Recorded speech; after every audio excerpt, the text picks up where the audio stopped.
दोस्तों, आज के वीडियो में हम बात करेंगे कोल इंडिया के बारे में। यहाँ पे कोल इंडिया में काफ़ी बड़ी खबर निकल के आ रही है, जिसके चलते आने वाले टाइम में आपको इसकी जो चाल है वो डिसाइड होते हुए नज़र आएगी।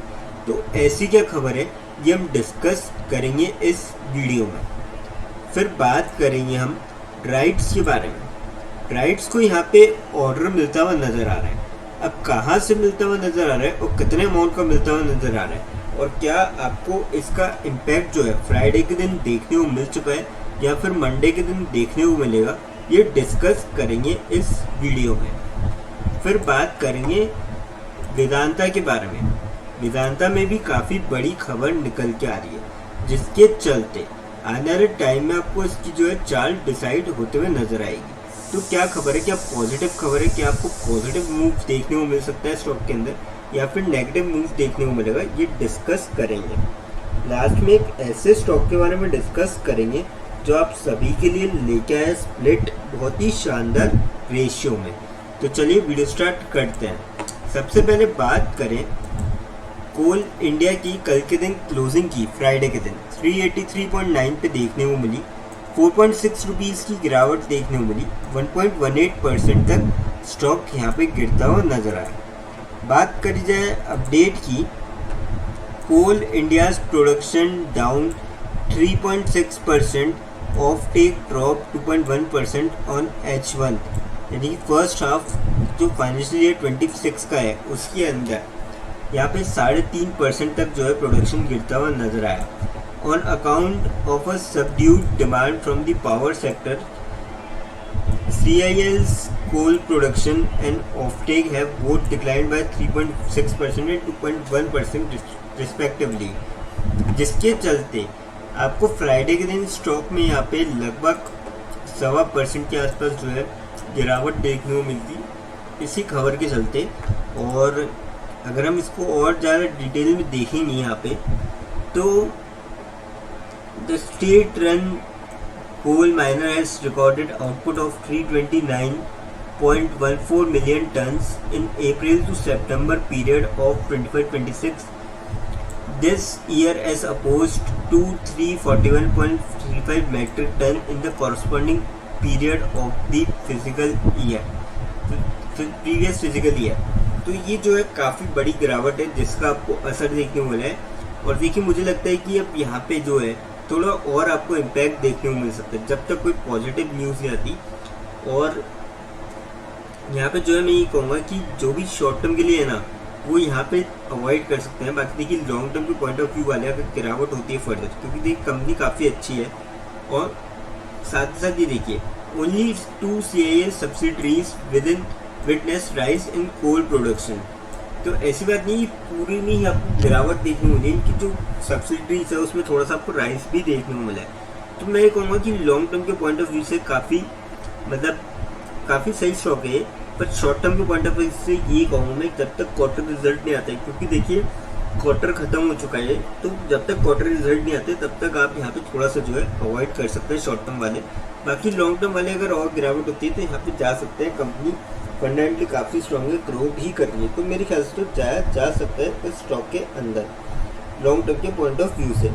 अब बात करते हैं राइट्स के बारे में। 253.5 पे क्लोजिंग देखने को मिली। 1.7 रुपीज़ की तेजी देखने को मिली। 0.68% तक स्टॉक चढ़ता हुआ नजर आया।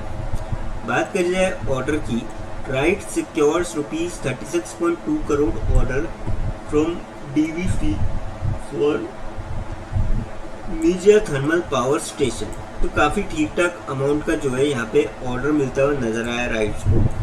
और अगर आप देखेंगे इसको तो ये कल का अपडेट है, तो हो सकता है कि आपको मंडे को यहाँ पे थोड़ा बहुत देखने को मिले। RITES limited, leading transport infrastructure consultancy and engineering company, has announced that it has secured major work order. तो यहाँ पे जो है एक्सक्लूडिंग GST, तो काफ़ी ठीक ठाक अमाउंट का ऑर्डर है। तो मुझे लगता है कि आपको यहाँ पे जो है मंडे के दिन तेजी का दौर थोड़ा देखने को मिल सकता है।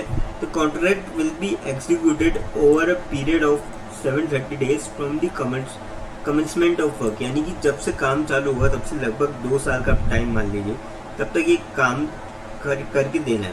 तो काफ़ी ठीक ठाक से यहाँ पे है। और एक और खबर है, राइट्स ने एक MOU साइन किया था with Etihad rail to further agreement business collaboration. तो अब देखिए इनके पास भी कामकाज की कोई कमी नहीं है, लॉन्ग टर्म के पॉइंट ऑफ व्यू से काफ़ी अच्छा स्टॉक है। हालांकि गिरावट भी अच्छी है, पिछले 1 साल में अगर आप रिटर्न देखेंगे ना तो 20% की गिरावट है ऊपर के लेवल से। मेरे ख्याल से इसका जो है फ़ायदा उठाया जा सकता है और आने वाले टाइम में आपको यहाँ से जो है रिकवरी देखने को मिल सकती है इस स्टॉक के अंदर। अब बात करते हैं वेदांता के बारे में। कल के दिन 471.5 पे क्लोजिंग देखने को मिली, 6.65 रुपीज़ की तेजी देखने मिली और लगभग 1.5% तक स्टॉक चढ़ता हुआ नजर आया। बात कर जाए अपडेट की, Vedanta Q2 update, aluminium production up 1%, zinc down 6%। तो अब देखिए दोनों मतलब पॉजिटिव भी है एक तरीके से और नेगेटिव भी है। एल्यूमिनियम का प्रोडक्शन तो 1% तक बढ़ गया, काफ़ी अच्छी बात है, पर वहीं जो जिंक का प्रोडक्शन है वो 6% तक यहाँ पे थोड़ा सा गिरता हुआ नजर आया। In July to September period, mined metal production increased 1% year-on-year basis, but declined 3% sequentially to 258 KT, making it the best ever second quarter mined metal production. तो ये काफ़ी मतलब मिली जुली खबर है, जिसका आपको मुझे लगता है कि यहाँ पे असर देखने को मिल सकता है ठीक ठाक से, मतलब ज़्यादा कुछ खास इम्पैक्ट देखने को मिलेगा नहीं। जैसा चल रहा है वैसे ही मुझे लगता है चलते हुए नजर आएगा। और मेरे ख्याल तो इस स्टॉक में भी जो बना जा सकता है। कंपनी देखिए ये भी अच्छी है, हालांकि अगर हम इसके रिटर्न देखेंगे तो ज़्यादा कुछ खास रिटर्न है नहीं। पिछले 1 साल में 7.31% की नेगेटिव रिटर्न है, वही 5 साल में लॉन्ग टर्म के देखेंगे 243% की हमें बढ़िया रिटर्न है। तो मेरे ख्याल से तो इस स्टॉक में भी जो है लॉन्ग टर्म के पॉइंट ऑफ व्यू से जाया जा सकता है। आपको यहाँ से भी अच्छे रिटर्न देखने को मिल सकते हैं और साथ ही साथ कंपनी जो है डिविडेंड भी काफ़ी अच्छा देती है। डिविडेंड यील्ड अगर आप देखेंगे तो 12.87%, जो कि काफ़ी बढ़िया है। तो मेरे ख्याल से तो इस स्टॉक में डिविडेंड के पॉइंट ऑफ व्यू से भी जाया जा सकता है। अब बात करते हैं उस स्टॉक के बारे में जो आप सभी के लिए लेके आए, स्प्लिट। कंपनी का नाम है गोकुल एग्रो रिसोर्सेज लिमिटेड। 403 पे क्लोजिंग देखने मिली, 7.25 रुपीज़ की गिरावट देखने मिली और 0.2% तक कल के दिन स्टॉक गिरता हुआ नजर आया। 5 दिन में 2% के आसपास पॉजिटिव रिटर्न।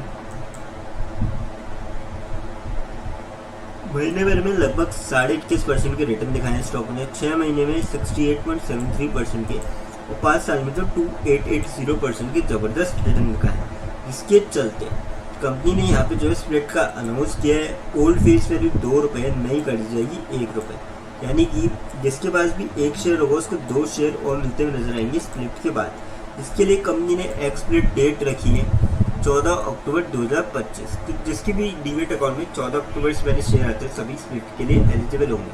अब देखिए कंपनी की जो रिटर्न है काफ़ी डिसेंट है, लेकिन कोई भी इन्वेस्टमेंट करने से पहले फाइनेंशियल एडवाइजर से कंसल्ट करें या फिर खुद की रिसर्च करें, क्योंकि वीडियो नॉलेज के पर्पज़ के लिए, इन्वेस्टमेंट पर्पज़ के लिए थी।